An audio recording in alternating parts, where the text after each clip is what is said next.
বলো ক্যামেরাটা চেক করতে বলো। হ্যাঁ, আজকে হনুমান মন্দিরে চুরি হয়েছে পাড়া উসপাড়া, এটা এই রাত্রেবেলায়।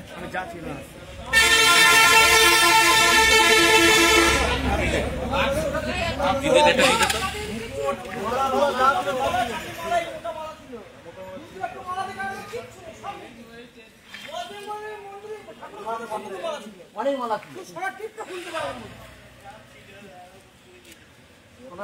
বুঝতে পারেন সবই নিয়ে নিয়েছি, একটা মালা একটা বুঝতে পারি খুলে নিত, তার জন্য না বুঝতে পারি।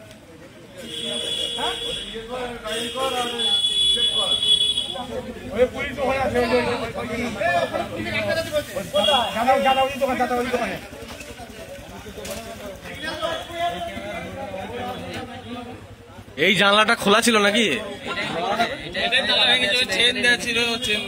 ওই চেনটা ভেঙেছে।